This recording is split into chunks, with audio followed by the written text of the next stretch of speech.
Здравейте, аз съм Никола от Физиофикс, рехабилитация и здраве, град Пловдив. Днес ще ви покажа как сами да си направите лимфен дренаж на долен крайник. Самият лимфен дренаж, то е една малка част от нещо по-голямо. Пълната деконгестивна терапия.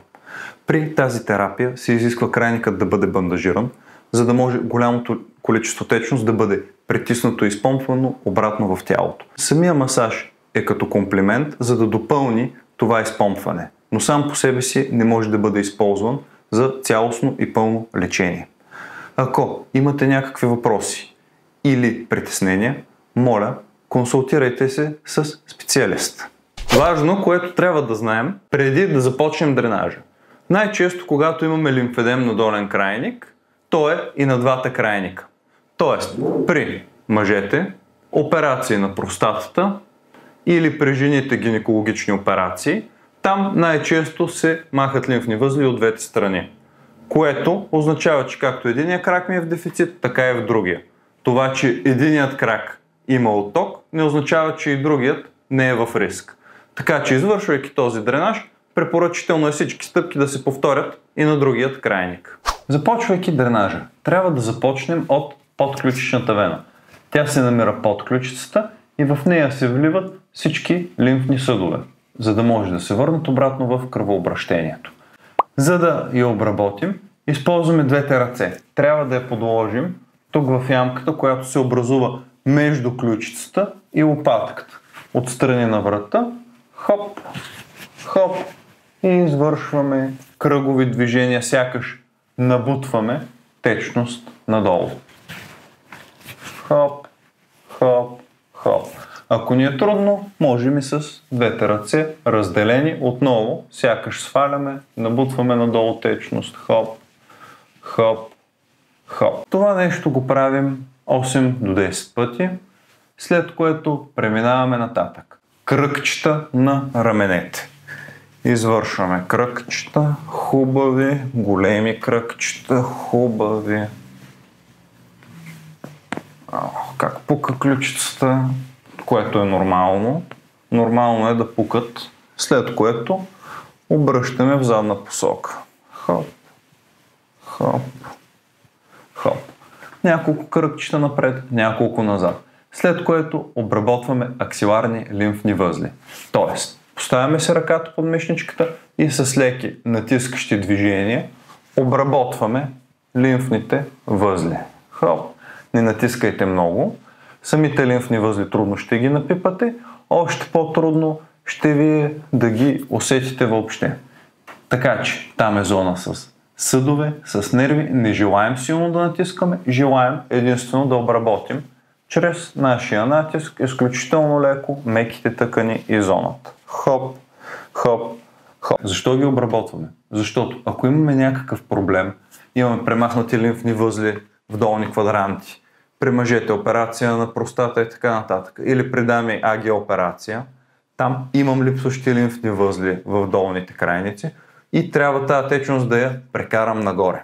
Обработвайки тези лимфни възли, аз повече работа в горен крайник нямам, преминаваме към коремна кухина. В коремната кухина основната ни обработка ще се случи чрез дишане. Тоест, аз трябва да вдишам и да издишам, използвайки своята диафрагма. Извършваме коремно дишане. Поемам въздух,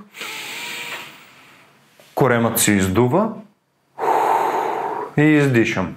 Сега, за да го превърнем в същинско обработване, можем да използваме нашата ръка, да я поставим над пъпът и да вдишаме дълбоко. Самата тежест на ръката в легнало положение е достатъчно, за да ни създаде съпротивление. Ако се обработваме от седнало, трябва да дадем съвсем лек натиск с ръка.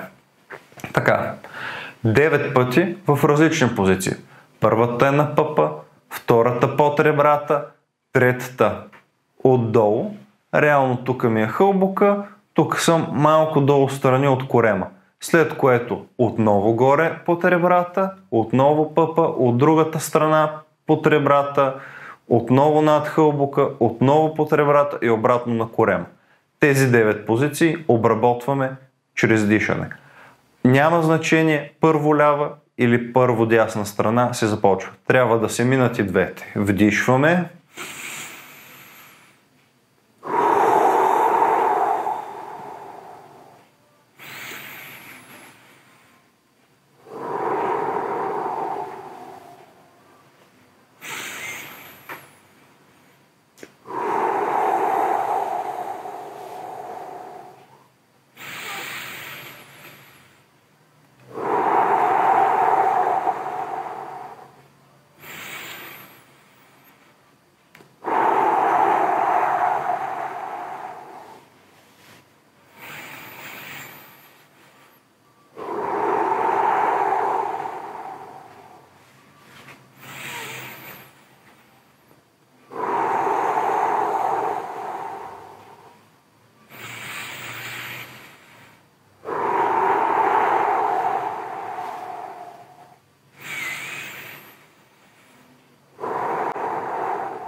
Така, по този начин обработихме цистерна хили, която се намира под пъпа.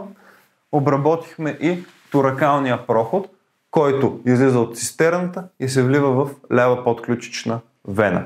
По този начин аз вече съм отворил долните пътища и сега вече мога да обработя долни крайници. Преминаваме към обработка на ингвинални лимфни възли. Имайте на предвид, че при хората, които са оперирани, те са активни на максимален капацитет, т.е. те постоянно се стараят да дърпат течност, но поради премахнатите те не могат ефективно да си свършат работата. При тези случаи от засегнатия крайник не обработвам. Често са и двата, т.е. от двете места имаме взети лимфни възли, но има случаи, които имаме проблем само в единия крак и са махнати само от тази страна лимфните възли. В този случай при другият здрав крайник аз обработвам последния начин лимфни възли. Свивам си тазобедрена става, ръката ми е в свивката. Горе-долу тук в свивката ми се намират и лимфните възли. Ако малко потърсите, може да ги усетите като едни топченца как прескачат. При някой може да са малко по-раздути, вследствие на вирус, прекарано заболяване или друго, те нарастват, размера им се увеличава, но не се свиват.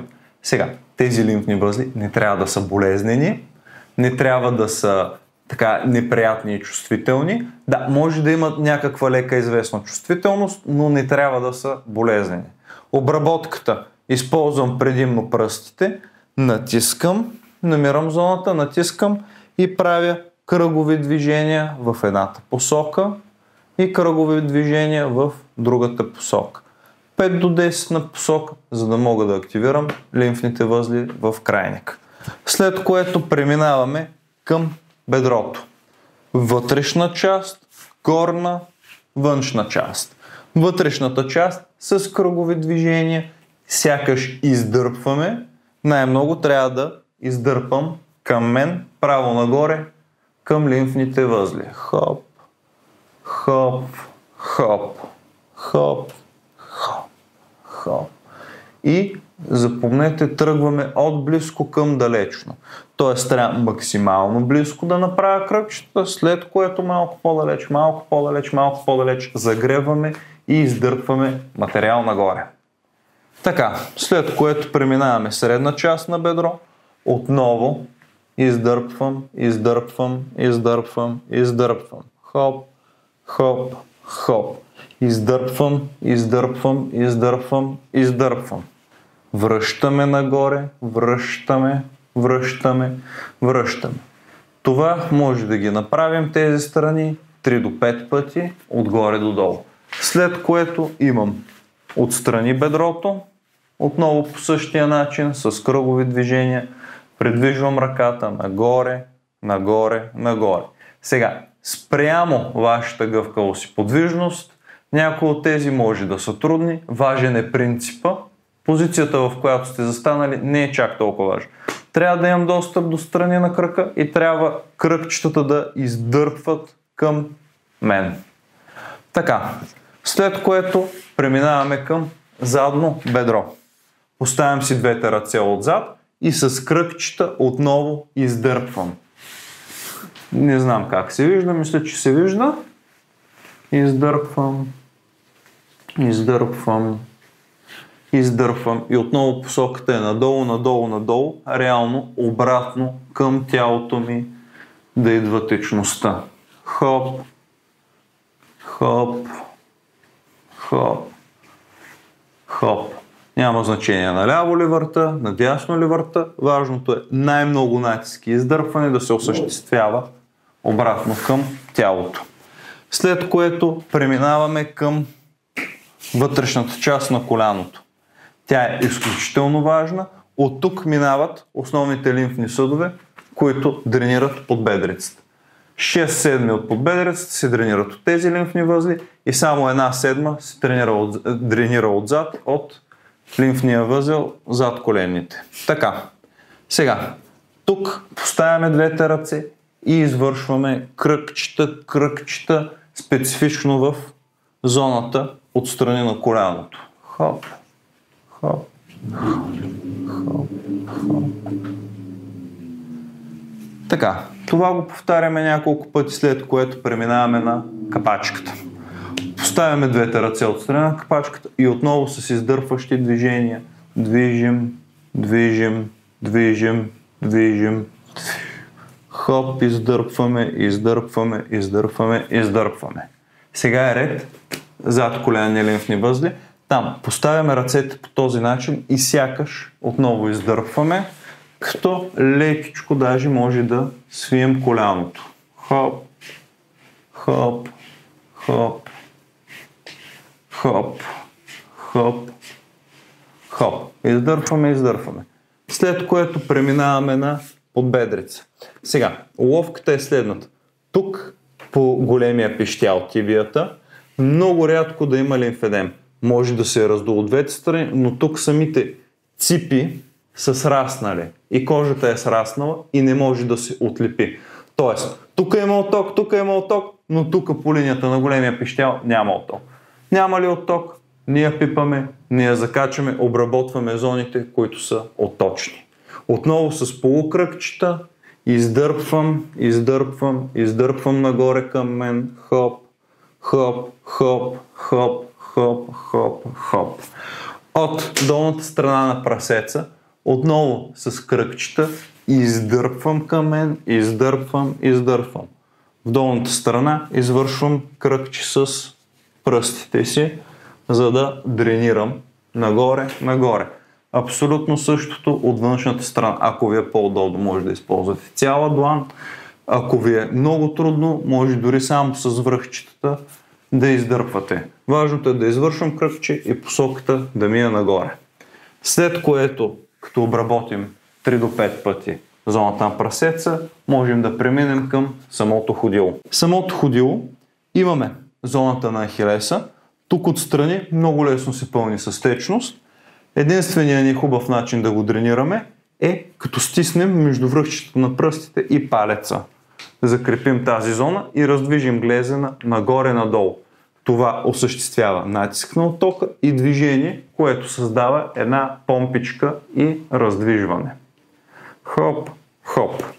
Така, след което продължаваме от горната страна на ходилото. От долната страна чисто и просто не може да има отток.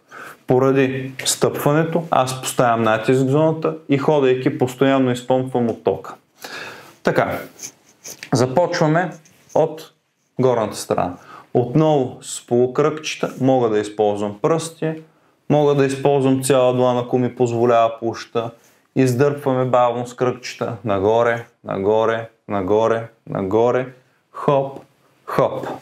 Така, единствената зона, която е в долната част на стъпалото, е свода на ходилото. При хората с лимфедем, с наднормено тегло, доста често самия свод пада. При лимфедема тук имаме отток. Този отток имам няколко начина. Мога ръчно да се опитам да го дренирам, но по-добрият вариант ми е да си купа от левчето едни стелки китайски и да си изрежа тази триъгълен сегмент, който трябва да попадне тук и да си го слагам и да си го ползвам в обувките. Той осъществява постоянна компресия и дренаж на зоната. Хоп, хоп, хоп.